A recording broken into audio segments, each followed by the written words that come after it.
ಎಲ್ಲರಿಗೂ ಶುಭ ಸಂಜೆ. ಇವತ್ತು ನಾವು ಪಶುಗಳಿಗೆ ಯಾವ ಖನಿಜಾಂಶಗಳು ಬೇಕು ಮತ್ತು ಈ ಖನಿಜಾಂಶಗಳ ನಮಸ್ತೆ, ಎಲ್ಲರಿಗೂ ಶುಭ ಸಂಜೆ. ಇವತ್ತು ಪಶುಗಳಿಗೆ ಯಾವ ಖನಿಜಾಂಶ ಬೇಕು ಮತ್ತು ಏನೇನು ಅವಶ್ಯಕತೆ ಇದೆ ಮತ್ತು ಆ ರೀತಿ ಖನಿಜಗಳ ಕೊರತೆಯಿಂದ ಏನೇನು ತೊಂದರೆ ಆಗುತ್ತೆ ಹೇಳೋದನ್ನು ನಾವು ಇವತ್ತು ಒಂದಷ್ಟು ಪಾಠವನ್ನು ಕಲಿಯೋಣ. ಇದರಲ್ಲಿ ಯಾವ ಖನಿಜಾಂಶಗಳು ಪಶುಗಳಿಗೆ ಬೇಕು ಅಂತಂದರೆ, ಖನಿಜಗಳು ಕರುಗಳು ಸೂಕ್ತವಾಗಿ ಬೆಳೀಲಿಕ್ಕೆ ಅತ್ಯಂತ ಅವಶ್ಯಕವಾಗಿರುತ್ತವೆ. ಕರುಗಳು ಸೂಕ್ತವಾಗಿ ಬೆಳಿಬೇಕು. ಇಂದಿನ ಕರುವೇ ನಾಳಿನ ಹಸು ಎಂಬ ರೀತಿಯಲ್ಲಿ ಪೂರ್ಣ ಪ್ರಮಾಣದಲ್ಲಿ ಬೆಳೀಲಿಕ್ಕೆ, ಹಾಲು ನೀಡಲಿಕ್ಕೆ ಸಮತೋಲ ಪಶು ಆಹಾರದ ಜೊತೆಗೆ ಅನೇಕ ಖನಿಜಗಳು ಸಹಿತ ಅವಶ್ಯಕ ಇದೆ. ಯಾವ್ಯಾವ ಖನಿಜಗಳು ಬೇಕು ಅಂತಂದರೆ, ಈ ಖನಿಜಗಳ ಅವಶ್ಯಕತೆ ಕರುವಿನ ಬೆಳವಣಿಗೆಯ ಹಂತದಿಂದಲೇ ಪ್ರಾರಂಭ ಆಗುತ್ತದೆ. ಅದಾದ ಮೇಲೆ ಆಕಳು ಸರಿಯಾಗಿ ಸಮಯದಲ್ಲಿ ಗರ್ಭಧರಿಸಿ ಪೂರ್ಣ ಪ್ರಮಾಣದಲ್ಲಿ ಹಾಲು ನೀಡಲು ಸಮತೋಲ ಪಶು ಆಹಾರದ ಜೊತೆಗೆ ಅನೇಕ ಖನಿಜ ಮಿಶ್ರಣಗಳು ಸಹಿತ ಅತ್ಯಂತ ಅವಶ್ಯಕ. ಇದರ ಅವಶ್ಯಕತೆ ಕರುವಿನ ಬೆಳವಣಿಗೆಯಿಂದಲೇ ಪ್ರಾರಂಭವಾಗುತ್ತದೆ. ಇಂದಿನ ಕರುಗಳೇ ನಾಳಿನ ಹಸುಗಳು, ಇಂದಿನ ಯುವಕರೇ ನಾಳಿನ ಪ್ರಜೆಗಳು, ಇಂದಿನ ಮಕ್ಕಳೇ ನಾಳೆಯ ಪ್ರಜೆಗಳು ಹೇಳುವ ಹಾಗೆ ಇವತ್ತು ಏನಿದೆ, ಇಂದಿನ ಹಸುಗಳೇ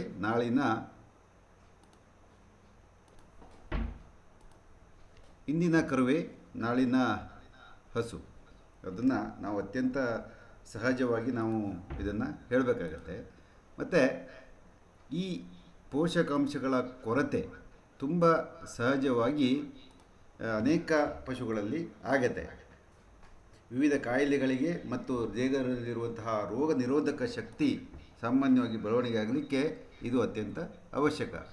ಅಸಮಾನಾಂತರ ಬೆಳವಣಿಗೆ, ಮಣ್ಣು ಮತ್ತು ಗೋಡೆಯನ್ನು ನೆಕ್ಕುವುದು, ಗಡುಸಾದ ಚರ್ಮದ ಕೂದಲು, ಸ್ವಲ್ಪ ಪ್ರಮಾಣದಲ್ಲಿ ಕರುಗಳ ಕುತ್ತಿಗೆ ತಿರುಚಿಕೊಂಡಿರುವುದು, ಉಸಿರಾಟದಲ್ಲಿ ಏರಿಳಿತ, ನಡೆದಾಡಿದ ಕೆಲವೇ ಸಮಯದಲ್ಲಿ ನಿಶ್ಶಕ್ತಿ ಹೊಂದುವುದು, ಅಪೌಷ್ಟಿಕತೆ, ಹೀಗೆ ಮಂದಗತಿಯ ಬೆಳವಣಿಗೆ ಅನೇಕ ಪಶುಗಳಲ್ಲಿ ಕಂಡುಬರುತ್ತದೆ. ಮತ್ತು ಇನ್ನು ಅವಳಿ ಕರುಗಳಾದಲ್ಲಿ ಇದರ ಪೌಷ್ಟಿಕಾಂಶಗಳ ಅಂಶ ಇನ್ನೂ ಜಾಸ್ತಿ. ಸಾಮಾನ್ಯವಾಗಿ ತಾಯಿಯಿಂದ ಪಡೆಯುವ ಪೌಷ್ಟಿಕಾಂಶ ಕಡಿಮೆ ಮತ್ತು ಇಂಥ ಕರುಗಳಲ್ಲಿ ಖನಿಜಾಂಶಗಳ ಪೂರೈಕೆ ಅತ್ಯವಶ್ಯಕ. ದೇಹದ ಬೆಳವಣಿಗೆಗೆ ಅನುಗುಣವಾಗಿ ಈ ಖನಿಜಗಳನ್ನು ಎರಡು ಭಾಗಗಳಾಗಿ, ಅಂದರೆ ಹೇರಳವಾದ ಖನಿಜಗಳು ಮತ್ತು ವಿರಳ ಖನಿಜಗಳು ಅಥವಾ ರೇರ್ ಮೆಟಲ್ಸ್ ಅಂತ ಹೇಳ್ಬೋದು. ಹೇರಳ ಖನಿಜಗಳೆಂದರೆ ಕ್ಯಾಲ್ಸಿಯಂ, ರಂಜಕ, ಪೊಟ್ಯಾಷಿಯಂ, ಗಂಧಕ, ಕ್ಲೋರೈಡ್. ಇವು ಹೇರಳ ಖನಿಜಗಳು. ಯಾವುದ್ಯಾವುದು ಅಂತಂದರೆ ಕ್ಯಾಲ್ಸಿಯಂ ಇರ್ಬೋದು, ರಂಜಕ ಇರ್ಬೋದು, ಕ್ಲೋರೈಡ್ ಇರ್ಬೋದು, ಗಂಧಕ, ಇವೆಲ್ಲ ಏನು ಹೇರಳ ಖನಿಜಗಳು. ಇವುಗಳು ಕರುಗಳ ಬೆಳವಣಿಗೆಗೆ ಅತ್ಯವಶ್ಯಕವಾಗಿದ್ದು ದೇಹದಲ್ಲಿ ಸಮತೋಲನೆ ಇವುಗಳ ಬಹಳ ಮುಖ್ಯ. ಇದನ್ನು ಒಂದಿಷ್ಟು ಗಮನಿಸಿಕೊಳ್ಬೇಕು. ವಿರಳ ಖನಿಜಗಳು ಇಲ್ಲಿ ಲಿಸ್ಟ್ ಮಾಡಿದ್ದೀವಿ. ಇವೆಲ್ಲ ವಿರಳ ಖನಿಜಗಳು ಯಾವ್ಯಾವು? ಕೊಬಾಲ್ಟ್, ತಾಮ್ರ, ಸೆಲೆನಿಯಂ ಮತ್ತು ಜಿಂಕ್ ಅಥವಾ ಸತು. ಇವು ರೇರ್ ಮಿನರಲ್ಸ್. ಇವೆಲ್ಲ ಯಾವ್ಯಾವುದು? ಕೊಬಾಲ್ಟ್, ತಾಮ್ರ, ಸತು, ಜಿಂಕ್, ಇವಿಷ್ಟು ವಿರಳ ಖನಿಜಗಳು. ಕೊಬಾಲ್ಟ್, ತಾಮ್ರ, ಕಬ್ಬಿಣ, ಮ್ಯಾಂಗನೀಸ್, ಸೆಲೆನಿಯಂ ಮತ್ತು ಸತು ಇವುಗಳು ಸಹಿತ ದೇಹಕ್ಕೆ ಅತ್ಯಂತ ಅವಶ್ಯಕ ಕ್ರಿಯೆಗಳಿಗೆ ಪೂರಕ ಆಗುತ್ತವೆ. ಯಾವಾಗ ದೇಹದಲ್ಲಿ ಖನಿಜಾಂಶಗಳ ಕೊರತೆಯಾಗುತ್ತದೆಯೋ, ಅಂದರೆ ಅವಳು ಕರುಗಳಲ್ಲಿ ಸರಿಯಾದ ಮೇವಿನ ಪದ್ಧತಿಯನ್ನು ಅನುಸರಿಸಿದ್ದ ಸಂದರ್ಭದಲ್ಲಿ, ಉದಾಹರಣೆಗೆ ಕ್ಯಾಲ್ಸಿಯಂ ಹೆಚ್ಚಾಗಿ ಹೊಂದಿರುವ ಮೇವಿನಲ್ಲಿ ಇದರಲ್ಲಿ ಫಾಸ್ಫರಸ್ ಕೊರತೆ ಕಾಣಬಹುದು. ಯಾಕಂದರೆ ಕೆಲವು ರೈತರು ಏನು ಮಾಡ್ತಾರೆ ಅಂತಂದರೆ, ಕ್ಯಾಲ್ಸಿಯಂ ಜಾಸ್ತಿ ಕೊಟ್ಬಿಟ್ರೆ ಆಕಳು ಬೆಳೀತದೆ ಅಂತೇಳಿ ಕೊಟ್ಟರೆ ಅದು ಕೃತಕ ಫಾಸ್ಫರಸ್ ಕೊರತೆಯನ್ನು ಉಂಟು ಮಾಡಬಹುದು. ಅದಕ್ಕಾಗಿ ಕ್ಯಾಲ್ಸಿಯಂ ಮತ್ತು ಫಾಸ್ಫರಸ್ 1:2 ರೇಷಿಯೋದಲ್ಲಿ ಇರಬೇಕಾಗುತ್ತೆ. ವಿರಳ ಖನಿಜಗಳ ಕೊರತೆ ಸಾಮಾನ್ಯವಾಗಿ ಹೆಚ್ಚಿನ ಪರಿಸರದಲ್ಲಿರುವ ಮಣ್ಣಿನ ವಿಧದಲ್ಲಿಯೂ ಸಹಿತ ಅವಲಂಬಿತವಾಗಿರುತ್ತದೆ. ಹೀಗೆ ಖನಿಜಗಳ ಕೊರತೆಯಿಂದ ದೇಹದಲ್ಲ ಸವದಲ್ಲಿ ಬೆಳವಣಿಗೆ ಅಸಮಂಜಸವಾಗಿ ಕಂಡುಬರುತ್ತದೆ. ಹಾಗಿದ್ರೆ ಈಗ ಮೊದಲನೆಯದಾಗಿ ಹೇರಳ ಖನಿಜಗಳು ಯಾವುವು ಎಂಬ ಬಗ್ಗೆ ಒಂದಿಷ್ಟು ನಾವು ತಿಳ್ಕೊಳ್ಬೇಕು.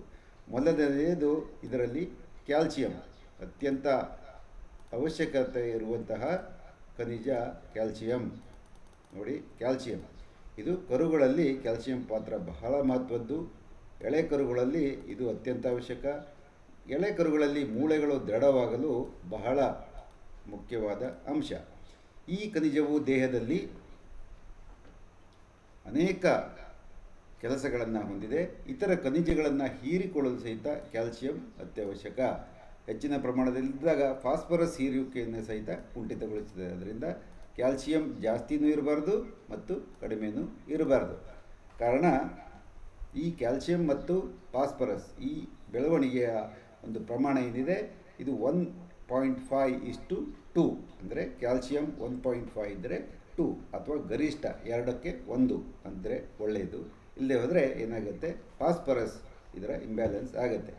ಕ್ಯಾಲ್ಸಿಯಂ ಕೊರತೆಯಿಂದಾಗಿ ಕೀಲು ನೋವುಗಳು, ಕಾಲುಗಳು ಒಳ ತಿರುಚಿಕೊಳ್ಳುವುದು, ಹೀಗೆ ಅನೇಕ ರೀತಿ ಕರುಗಳ ಬೆಳವಣಿಗೆಗಳನ್ನು ಅದು ಕುಂಠಿತಗೊಳಿಸುತ್ತದೆ.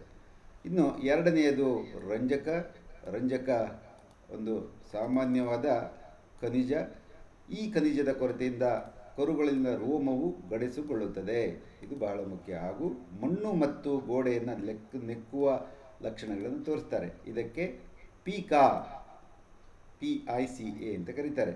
ಇದರಿಂದ ದೇಹದಲ್ಲಿ ಪೌಷ್ಟಿಕಾಂಶ ಹೀರುವಿಕೆ ಕಡಿಮೆಯಾಗಿ ದೇಹದ ಸಹಜ ಬೆಳವಣಿಗೆ ಕಂಡುಬರೋದಿಲ್ಲ. ಹೀಗೆ ಖನಿಜಗಳಾದಂತಹ ಪೊಟ್ಯಾಷಿಯಂ, ಗಂಧಕ, ಸೋಡಿಯಂ ಮತ್ತು ಕ್ಲೋರೈಡ್. ಪೊಟ್ಯಾಷಿಯಂ, ಗಂಧಕ, ಸೋಡಿಯಂ ಮತ್ತು ಕ್ಲೋರೈಡ್ ದೇಹದಲ್ಲಿನ ವಿವಿಧ ಜೀವರಾಸಾಯನಿಕಗಳ ಕ್ರಿಯೆಗೆ ಅತ್ಯಂತ ಅವಶ್ಯಕವಾಗಿ ಅವು ಇರುತ್ತವೆ.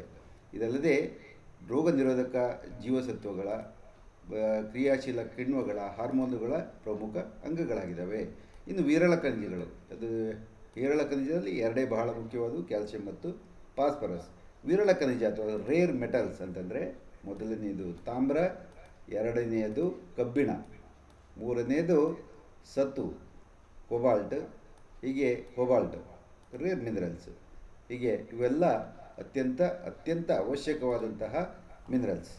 ಕರುಗಳ ದೇಹದಲ್ಲಿ ವಿವಿಧ ಸ್ನಾಯುಗಳ ಬೆಳವಣಿಗೆ, ಕೆಂಪು ರಕ್ತ ಕಣಗಳ ಉತ್ಪಾದನೆಗೆ ತಾಮ್ರ ಅತ್ಯಂತ ಅವಶ್ಯಕ. ಕರುಗಳಷ್ಟೇ ಅಲ್ಲ, ದೊಡ್ಡ ಪಶುಗಳ ಬೆಳವಣಿಗೆಗೂ ಸಹಿತ ಬಹಳ ಮುಖ್ಯವಾದ ಒಂದು ಅಂಶ. ಮೇವಿನಲ್ಲಿ ಸ್ವಲ್ಪ ಪ್ರಮಾಣದಲ್ಲಿ ತಾಮ್ರ ಹೆಚ್ಚು ಇದೆ, ಸಹಕಾರಿಯಾಗಿದೆ. ಹಸಿರು ಮೇವಿನಲ್ಲಿ ಸ್ವಲ್ಪ ಜಾಸ್ತಿ ಇರುತ್ತೆ. ಮೇವಿನಲ್ಲಿ ಹೆಚ್ಚಾದ ಗಂಧಕ ತಾಮ್ರದ ಹೀರುವಿಕೆಯನ್ನು ಕುಂಠಿತಗೊಳಿಸುತ್ತದೆ. ಅದರಿಂದ ಜಾಸ್ತಿ ಗಂಧಕವನ್ನು ಸಹಿತ ಹಾಕಬಾರ್ದು, ಹಾಗೂ ಜಾಸ್ತಿ ಫಾಸ್ಫರಸ್ ಸಹಿತ, ಕ್ಯಾಲ್ಸಿಯಂ ಸಹಿತ ಹಾಕಬಾರ್ದು. ಇನ್ನು ಕಬ್ಬಿಣದ ಕೊರತೆ ಏನಾಗುತ್ತೆ ಅಂತಂದರೆ ಕರುಗಳಲ್ಲಿ ರೋಮವು ಗಡಸಾಗುವುದು. ಇದು ಬಹಳ ಮುಖ್ಯ. ಕರುಗಳಲ್ಲಿ ರೋಮವು ಗಡಸಾಗುವುದು, ಲೋಳೆ ಪದರಗಳು ಇದರಲ್ಲಿ ಬಿಳಿಚಿಕೊಳ್ತವೆ ಮತ್ತು ಹಳದಿಗೊಳ್ಳುವುದು. ಇವೆಲ್ಲ ಬಹಳ ಸಾಮಾನ್ಯವಾದ ಒಂದು ಸಮಸ್ಯೆಗಳು. ಇದಲ್ಲದೆ ನಿಶ್ಶಕ್ತಿ, ದೇಹದ ರಕ್ತ ಕಣಗಳ ಸಂಖ್ಯೆ, ಒಟ್ಟು ರಕ್ತ ಕಣಗಳ ಸಂಖ್ಯೆ ಕಡಿಮೆ ಆಗುತ್ತದೆ. ದೇಹದಲ್ಲಿ ವಿಟಮಿನ್ಗಳು, ಅದರಲ್ಲೂ ಕೆಂಪು ರಕ್ತ ಕಣಗಳ ಉತ್ಪಾದನೆಗೆ ಅವಶ್ಯವಿರುವಂಥ ವಿಟಮಿನ್ B12 ಇದು ಬಹಳ ಅವಶ್ಯಕವಾಗಿರುತ್ತದೆ.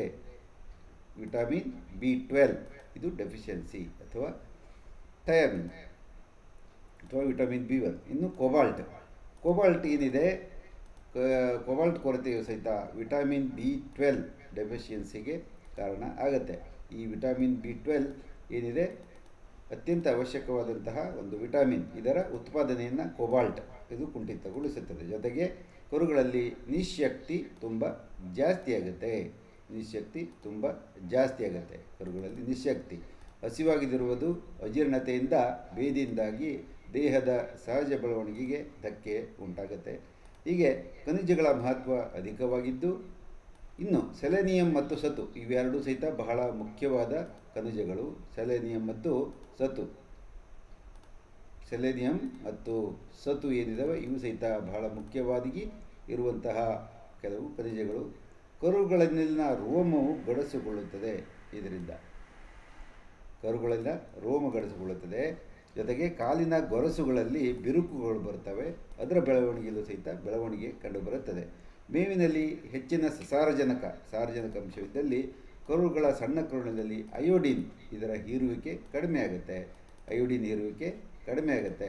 ಮತ್ತು ದೇಹದ ವಿವಿಧ ಹಾರ್ಮೋನ್ಗಳ ಪ್ರಮಾಣದಲ್ಲಿಯೂ ಸಹಿತ ಏರುಪೇರು ಆಗುತ್ತದೆ. ಇನ್ನು ಸತುವಿನ ಕೊರತೆ ಇದ್ದಲ್ಲಿ ಚರ್ಮದ ರೋಗ ಲಕ್ಷಣಗಳು ಬಹಳ, ಅಥವಾ ಅದಕ್ಕೆ ಏನು ಹೇಳ್ತಾರೆ, ಜಿಂಕ್ ಡೆಫಿಷಿಯನ್ಸಿ ಡರ್ಮಟೈಟಿಸ್ ಅಥವಾ ಪ್ಯಾರಾಕೆರೋಟೋಸಿಸ್ ಅಂತ ಇದನ್ನು ಅತ್ಯಂತ ಸಹಜವಾಗಿ ಅದನ್ನು ಕರೀತಾರೆ. ಪ್ಯಾರಾಕೆರಟೋಸಿಸ್ ಎಂಬ ರೋಗದ ಲಕ್ಷಣವನ್ನು ಇವು ತೋರಿಸ್ತವೆ. ಅದು ಸತುವಿನ ಕೊರತೆ. ಇನ್ನು ಸತುವಿನ ಕೊರತೆ ಬಹಳ ಸಾಮಾನ್ಯ ಆಗುತ್ತೆ. ಸತುವಿನ ಕೊರತೆ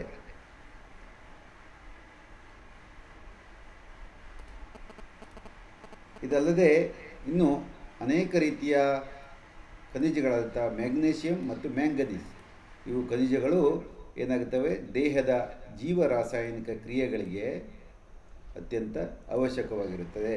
ದೇಹದ ವಿವಿಧ ಕಿಣ್ವಗಳ ಅತಿ ಮುಖ್ಯವಾದ ಒಂದು ಅಂಶಗಳಾಗಿದೆ. ಮತ್ತು ಖನಿಜಾಂಶಗಳ ಕೊರತೆ ಆದಾಗ ಏನಾಗುತ್ತೆ, ಇದು ಸಹಿತ ಬಹಳ ಮುಖ್ಯವಾದ ಅಂಶ. ಖನಿಜಾಂಶಗಳ ಕೊರತೆ ಆಗ್ಬೋದು. ಸಾಮಾನ್ಯವಾಗಿ ಏನಾಗುತ್ತೆ ಖನಿಜಾಂಶಗಳ ಕೊರತೆಯಲ್ಲಿ ಅಂತಂದರೆ, ಕೆಲವು ಮೇವು ಕೊಡುವುದರಿಂದ ರಾಸುಗಳಿಗೆ ರಂಜಕದ ಕೊರತೆ ಆಗಬಹುದು. ಮತ್ತು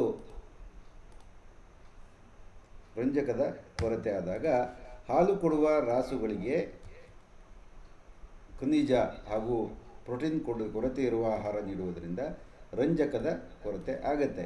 ರಂಜಕದ ಕೊರತೆ ಆದಾಗ ಕೂದಲು ಒರಟಾಗುವುದು, ರಾಸುಗಳು ಬೆದೆಗೆ ಬಂದರೂ ಬಾಹ್ಯ ಲಕ್ಷಣಗಳು ಇರದೇ ಇರುವುದು, ಹಾಗೂ ಮೊಣಕ ಅಥವಾ ಕಡಸುಗಳಲ್ಲಿ ಬೆದೆಯ ಲಕ್ಷಣಗಳೇ ಕಾಣಿಸದೇ ಇರುವುದು ಮತ್ತು ಬಡಕಲಾಗುತ್ತಾ ಅವು ಹೋಗುತ್ತವೆ.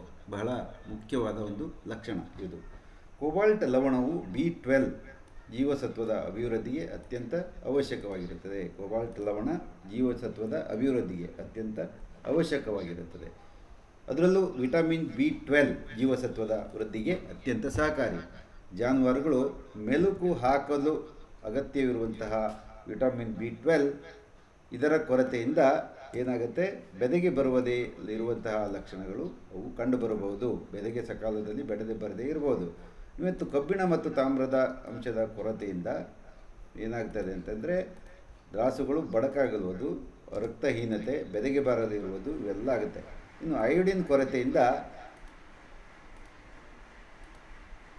ಅಂಡಕೋಶದ ಅಂಡಾಣುಗಳು ಬಿಡುಗಡೆಯಾಗದೆ ಬರಡು ಜಾನುವಾರುಗಳು ಆಗಬಹುದು. ಇದರ ನಿವಾರಣೆ ಹೇಗೆ ಅಂತಂದರೆ, ಹೈನು ರಾಸುಗಳಿಗೆ ಸಮತೋಲ ಪಶು ಆಹಾರ ಕೊಡಬೇಕು. ಸಮತೋಲ ಆಹಾರದೊಂದಿಗೆ 2% ಖನಿಜ ಮಿಶ್ರಣವನ್ನು ಕೊಡುವುದರಿಂದ ಈ ಸಮಸ್ಯೆಯನ್ನು ಸಮರ್ಥವಾಗಿ ನಿವಾರಿಸಬಹುದು. ನಿವಾರಣೆ 1, ಖನಿಜಗಳ ಮಿಶ್ರಣವನ್ನು ಕೊಡಬೇಕು. ಮೊಣಕ ಮತ್ತು ರಾಸುಗಳಿಗೆ ಏನು ಮಾಡಬೇಕು ಅಂತಂದರೆ, ಸಾಮಾನ್ಯವಾಗಿ ಖನಿಜ ಮಿಶ್ರಣಗಳನ್ನು ಕೊಡಬೇಕಾಗತ್ತೆ. ಜಂತುನಾಶಕಗಳನ್ನು ನಿಯಮಿತವಾಗಿ ಇವುಗಳಿಗೆ ಕೊಡಬೇಕು. ಜಂತುಗಳು ಸಹಿತ ಏನಾಗುತ್ತೆ ಅಂತಂದರೆ ಈ ಖನಿಜಗಳ ಕೊರತೆಗೆ ಕಾರಣ ಆಗುತ್ತೆ. ಇನ್ನು ಸಾಕಷ್ಟು ಹಸಿರು ಮೇವು, ಪೌಷ್ಟಿಕ ಆಹಾರ, ಖನಿಜಾಂಶ ಹಾಗೂ ಜೀವಸತ್ವಗಳ ಮಿಶ್ರಣ ನೀಡುವುದರಿಂದ ಗರ್ಭಧರಿಸುವ ಪ್ರಮಾಣ ತುಂಬ ಹೆಚ್ಚಾಗುತ್ತೆ. ಅದಕ್ಕಾಗಿ ಇವೆಲ್ಲವುಗಳನ್ನು ನಾವು ಕೊಡಬೇಕಾಗುತ್ತೆ. ಒಟ್ಟಾರೆ ಹೇಳಬೇಕಂತಂದರೆ, ಖನಿಜಾಂಶಗಳ ಕೊರತೆ ನೀಗಿಸಲು ಅಧಿಕ ಉತ್ಪಾದನೆಯ ರಾಸುಗಳಿಗೆ ಪ್ರತಿದಿನ 100 ಗ್ರಾಮ್ ಅಥವಾ ಬೆಳಗ್ಗೆ 50 ಗ್ರಾಮ್ ಹಾಗೂ ಸಂಜೆ 50 ಗ್ರಾಮ್ ಅಂದರೆ ಉತ್ತಮ ಖನಿಜ ಮಿಶ್ರಣವನ್ನು ಕೊಡಬೇಕು. ಪಡ್ಡೆ ಅಥವಾ ಕಡಸು ಅಥವಾ ಮೊಣಕಗಳಿಗೆ 50 ಗ್ರಾಮ್, ಬೆಳಗ್ಗೆ 25 ಗ್ರಾಮ್, ಸಂಜೆ 25 ಗ್ರಾಮ್ ಇದನ್ನು ಕೊಡಬೇಕಾಗತ್ತೆ. 50 ಗ್ರಾಮ್ ಇಡೀ ದಿವಸಕ್ಕೆ ಬೆಳಗ್ಗೆ ಮತ್ತು ಸಂಜೆ. ಅಥವಾ ಎಷ್ಟು ಕೊಡಬೇಕು ಅಂದರೆ, ಎಷ್ಟು ದಿನ ಕೊಡಬೇಕಂತಂದರೆ ಪಶು ಜೀವ ಇರುವವರೆಗೂ ಸಹಿತ ಕೊಡಬೇಕಾಗುತ್ತೆ. ಇಲ್ಲೊಂದು ಕರವನ್ನು ನೋಡಬಹುದು. ಖನಿಜಗಳ ಕೊರತೆಯಿಂದಾಗಿ ರೋಮವು ದೊರಗಾಗಿರುವ ಒಂದು ಕರ ಇದೆ. ಖನಿಜಗಳ ಮಿಶ್ರಣದ ಕೊರತೆಯಿಂದ ಕೀಲುಗಳಲ್ಲಿ ಆಗುವಂತಹ ಒಂದು ಬದಲಾವಣೆಯನ್ನು ಸಹಿತ ಇದರಲ್ಲಿ ನೋಡಬಹುದು. ಇದು ಈ